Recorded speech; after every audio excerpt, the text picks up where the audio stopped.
Hi மக்களே, இன்றைக்கான recipe என்னென்னு பார்த்தீங்கன்னா தக்காளி ஊறுகாய் தாங்க. இந்த சம்மர் சீசனில் தக்காளியோட விலையும் கம்மி, வெயிலும் அதிகமாக இருக்கிறதுனால இது ஒரு டிஃப்ரெண்ட்டான ட்ரெடிஷ்னல் ரெசிபி. எப்படின்னு பார்த்துருவோமா? நான் ஒரு 4 கிலோ தக்காளி எடுத்து இந்த மாதிரி கட்டிங்ஸ் கொடுத்து உப்பில் ஊற வச்சு அது எப்படி பண்ணணும்னு கடகடான்னு சொல்லிடுறேன். நீங்களும் ட்ரை பண்ணி பார்த்துட்டு எப்படி இருந்துச்சுன்னு மறக்காமல் கமெண்ட் பண்ணுங்கள். இந்த சேனல் பிடிச்சிருந்தா சப்ஸ்கிரைப் பண்ணிக்கோங்க. இந்த வீடியோ பிடிச்சிருந்தா லைக் பண்ணுங்கள், உங்கள் ஃப்ரெண்ட்ஸுக்கும் ஷேர் பண்ணுங்கள். ஸோ எப்படின்னு பார்க்கலாம் வாங்க. இதனால் என்ன பெனிஃபிட்ஸ்னு ஃபஸ்ட்டு சொல்லிடுறேன்.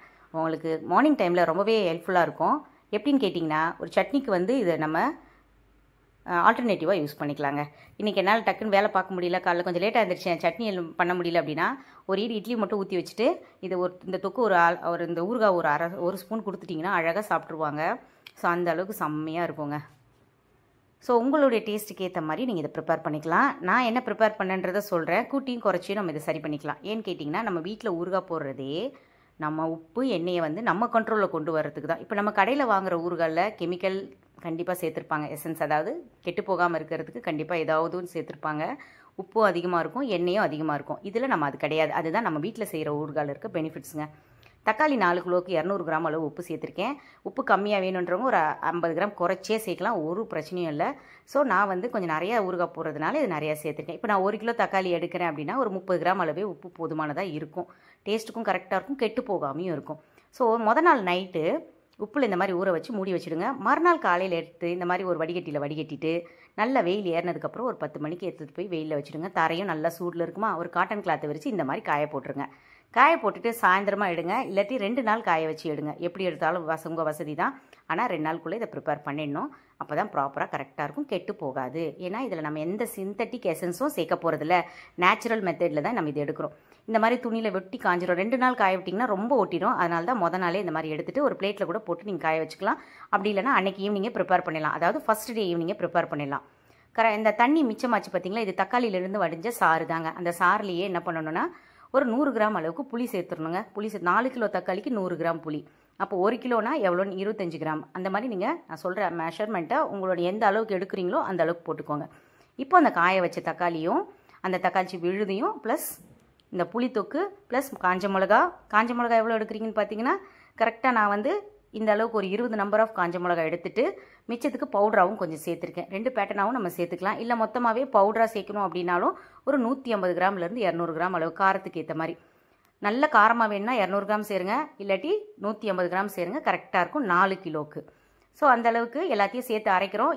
எந்த தண்ணியை வச்சு அரைக்கிறோன்னு பார்த்தீங்கன்னா, நம்ம அந்த சாறு தக்காளியிலேருந்து வடிஞ்சிச்சு பாருங்களா, அந்த சாறை வச்சு தான் நம்ம எடுத்துகிட்ருக்கோம். அந்த சாறு தண்ணியை தான் வந்து இந்த அரவிக்கு பயன்படுத்துகிறோம். இந்த தக்காளி தொக்கு, அந்த ஊற வச்ச புளி, இந்த மிளகா எல்லாத்தையும் ஒன்றா சேர்த்து அரைக்கிறதுக்கு இந்த தக்காளியிலேருந்து வடித்து வச்சுருக்கோம் இல்லையா அந்த சாறு. இந்த தக்காளியை காலையில் காய போடுறோம் இல்லையா வெயிலில், அந்த டைம்லேயே இந்த சாறையும் ஒரு பாத்திரத்தில் துணி மேலே கட்டி காய வச்சிடணுங்க. பழைய மெத்தடில் அது பாட்டுன்னு காஞ்சிரும். வெயிலில் காய என்ன ஆகும்னா வேறு எந்த ப்ரிசர்வேட்டிவ் கெமிக்கல்ஸும் நம்ம இதில் சேர்க்க வேண்டியதில்லை. நான் சொன்ன மாதிரி ஒரு 20 காஞ்ச மிளகாக்கு மேலே எடுத்து நான் வந்து அந்த மிக்சியில் அரைக்கும் போது அரைச்சிக்கிட்டேன்னா, அதுக்கப்புறமா இந்த அளவுக்கு ஒரு 100 கிராம் அளவுக்கு மிளகாத்தூளும் என்னுடைய காரத்துக்கு ஏற்ற மாதிரி நான் சேர்த்துக்கிட்டேன். ஸோ இந்த மாதிரி நல்ல ஒரு பெரிய மிக்சிங் பவுலில் உங்களுக்கு நல்லா கிண்டுறதுக்கு வசதியாக இருக்கிற மாதிரி சேர்த்துக்கோங்க. நான் இதில் கிண்டிகிட்டே இருந்தேன்னா அதுக்கப்புறம் என்னாச்சுன்னா, அது கிண்டுறது எனக்கு பத்தலை. எண்ணெய்லாம் ஊற்றி கிண்டும் போது பாத்திரம் சின்னதாக தெரிஞ்சிச்சு. ஒரு பெரிய பாத்திரத்துக்கு மாற்றி எல்லாத்தையும் நல்லா கிளறி கொடுக்கணும். அந்த கிளறி கொடுக்கறதுக்கு வசதியான பாத்திரத்தில் எடுத்துக்கோங்க. இது வந்து ஒரு காஃபி கிளாஸ் தாங்க, சாதாரணமாக நம்ம வீட்டில் யூஸ் பண்ணுற காஃபி கிளாஸ் தான். இந்த கிளாஸில் 2 to 2.5 கிளாஸ் அளவுக்கு எண்ணெய் எடுத்து எண்ணெயை நல்லா சூடு பண்ணிவிட்டு கடுகுன்னா ஒரு 50 கிராம் அளவுக்கு கடுகு, ஒரு 30லேருந்து 50 கிராம் அளவுக்கு கடுகு எடுத்துக்கோங்க. கடுகும் 2 ஸ்பூன் அளவுக்கு பெருங்காயத்தூள். நல்லா எண்ணெய் சூடு பண்ணோடனே ஸ்டவ் ஆஃப் பண்ணிவிட்டு கடுகு அதில் கொட்டிடுங்க. நல்லா பொரிஞ்சு வரட்டும். அதெல்லாம் அப்படியே பொரிஞ்ச உடனே ஓரமாக வச்சுடுங்க. எண்ணெய் வந்து நம்ம ஆறுனதுக்கப்புறம் தான் இந்த விழுதில் சேர்க்கணும். ஏன்னா ஏற்கனவே என்ன பண்ணிட்டோம், நம்ம வந்து தக்காளி காய வச்ச தக்காளியும் அந்த சாறையும் மிளகாய் வத்தலையும் புளியையும் ஒன்றா சேர்த்து நல்லா அரைச்சி இப்போ நம்ம அதை வச்சுட்டோம். இப்போ இந்த எண்ணெயை தாளித்து இதையும் ஓரமாக வச்சிடணும். ஏன்னா இதெல்லாம் நல்லா ஆறணும். அதுக்கப்புறமா சீரகம், உங்களுக்கு அழகுக்காக இந்த மாதிரி குடுவைகளில் வச்சுருக்கேன். இதனுடைய அளவுன்னு பார்த்தீங்கன்னா 4 கிலோவுக்கு நான் எடுத்திருக்க தக்காளிக்கு கரெக்டாக ஒரு 50 கிராம் சீரகமே சரியாக இருக்கும். நல்ல ஃப்ளேவர் வேணுன்றவங்க முன்ன பின்ன சேர்த்துக்கோங்க. ஒரு 2 ஸ்பூன் சேர்த்துக்கோங்க, சரியாக இருக்கும். அப்புறமா வெந்தயம் அதுவுமே ஒரு 30 கிராம்லேருந்து 50 கிராம்குள்ளே. எல்லாமே அளவு அவ்வளோதான், போதுமானது. தக்காளி வந்து மாங்காய்க்கு வந்து நிறைய புளிப்பு இருக்கிறதுனால நம்ம நிறைய இன்க்ரீடியன்ஸ் நிறைய சேர்க்கணும். தக்காளிக்கு வந்து அளவு குறைச்சி சேர்த்தாலே போதும், நல்லாயிருக்கும். இதில் வந்து தக்காளியோட சுவை தான் அதிகமாக இருக்கணும். ஸோ அதனால் இந்த இன்க்ரீடியன்ஸ்லாம் தேவையான அளவுக்கு சேர்த்தாலே போதுமானதாக இருக்கும். எனக்கு நல்ல ஃப்ளேவர்ஸ் நல்லா தூக்கி சாப்பிடுவேன், எனக்கு வந்து இதெல்லாம் ரொம்ப பிடிக்குன்றவங்க மட்டும் உங்கள் தேவைக்கு ஏற்ற மாதிரி ஆல்ட்ரு பண்ணிக்கோங்க. அதில் ஒன்றும் ஆகாது. நார்மலாக ஒரு பேசிக் டேஸ்ட் நான் சொல்கிறது, எல்லாருக்கும் பிடிச்ச மாதிரி இருக்கணும்னா நான் சொல்கிற அளவு சேர்த்துக்கோங்க. ஓகேங்களா? ஸோ இதுதான் ஊறுகாய் வந்து எதனால் இப்படி உங்களுக்கு வந்து ஒரு ஆல்ட்ரு கொடுக்குறேன்னா, நம்ம எப்படி வேணால் மாற்றிக்கலாம். நம்ம வீட்டில் செய்கிற ஹோம்மேடு ஊறுகாய்க்கு இதுதான் நமக்கு முக்கியமாக. நம்ம எதனால் வீட்டில் செய்கிறோம், இந்த ரீசனுக்காக தான் வீட்டில் செய்கிறோம். வீட்டில் செய்யும் போது நம்மளுடைய உடம்புக்காகவும் நம்மளுடைய டேஸ்ட்டுக்காகவும் நம்ம அட்ஜஸ்ட் பண்ணிக்கலாம். ஊறுகாவும் சாப்பிட்ட மாதிரி இருக்கும், ஹெல்த்தும் நல்லாயிருக்கும். ஸோ அதுதான் ரீசன். ஸோ அதே மாதிரி தாங்க எல்லாமே இப்போ ரெடியாக இருக்கா. இப்போ எல்லாத்தையும் ஒன்றா சேர்த்து மிக்ஸ் பண்ணிடலாம். ஃபஸ்ட்டு இந்த அரைச்சி வச்சுருக்க பொடியை தூவிட்டு, ஏற்கனவே இங்கே ஆற வச்சுருக்கோம் இல்லையா, கடுகு தாளித்து, கடுகும் பெருங்காயத்தூளும் தாளித்து வச்சுருக்கேன், எண்ணெயும் சேர்த்து ரெண்டையுமே ஒன்றா மிக்ஸ் பண்ணிக்கோங்க.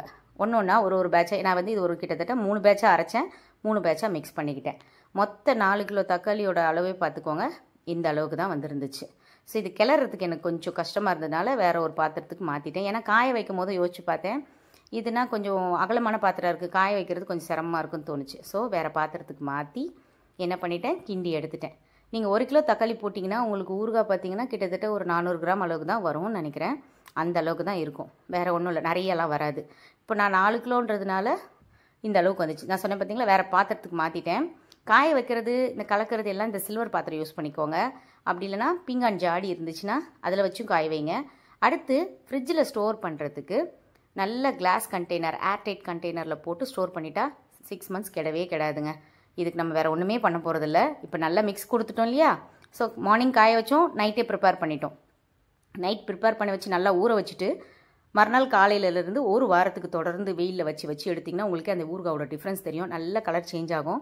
ஃபஸ்ட்டு ரொம்ப ராவாக தெரிஞ்ச ஊறுகாய் அடுத்தடுத்து என்ன ஆகும்னா டேஸ்ட் நல்லா இன்க்ரீஸ் ஆகும். எல்லாம் ஊறி மிக்ஸ் ஆகி அவ்வளோ நல்லாயிருக்கும். அந்த ஸ்டேஜில் நல்ல பாட்டில் கண்டெய்னரில் போட்டு ஸ்டோர் பண்ணுங்கள். அப்படி இல்லைனா ஒரு பிளாஸ்டிக் கண்டெய்னரில் போட்டு ஸ்டோர் பண்ணி வைங்க, செம்மையாக இருக்கும். ஏதாவது டவுட்ஸ் இருந்தால் கமெண்ட்ஸ் பண்ணுங்கள்.